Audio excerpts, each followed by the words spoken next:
Hello students, welcome to Shiny Max. 8ஆம் வகுப்பு எடுத்துக்காட்டு 1.24 பார்க்கலாம். 108 ஆனது ஒரு முழு வர்க்க எண்ணாகுமா?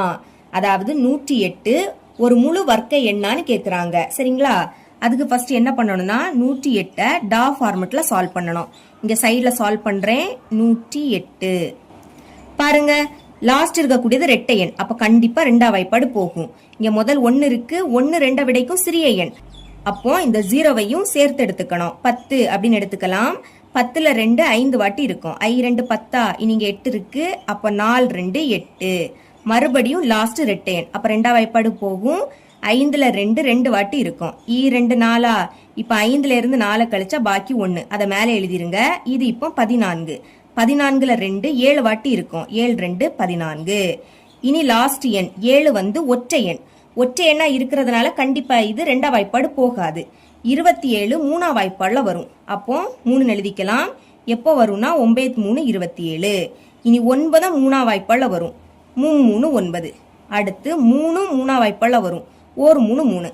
இந்த மாதிரி 1 வாரது வரைக்கும் நீங்க சால்வ் பண்ணணும். இப்ப சைட்ல உள்ளதை பெருக்கல் போட்டு எழுதிக்கலாம். 2 2 வாட்டி இருக்கு. அப்போ 2 பெருக்கல் 2. சென்டர்ல மறக்காம பெருக்கல் தான் போடணும். அப்புறம் 3 3 வாட்டி இருக்கு. 1 2 3 எழுதிருங்க. 1 2 3. கடைசியில் உள்ள 1 எழுதாண்டா. இப்ப இது முழு வர்க்க எண்ணா இருக்கணும்னா எல்லா எண்ணுக்கும் ஜோடி இருக்கணும். அதாவது ஒரு எண் 2 வாட்டி இருக்கணும். பாருங்க, 2 இங்க 2 வாட்டி இருக்கு. 3 2 வாட்டி இருக்கு. ஆனா இந்த 3 ஒரு வாட்டி தான் இருக்கு. இதுல இன்னொரு 3 இருந்துன்னா இது முழு வர்க்க எண்ணா மாறும். ஆனா இந்த 3 ஒரு வாட்டி தான் இருக்கு. சரிங்களா? இந்த 3க்கு ஜோடி இல்ல.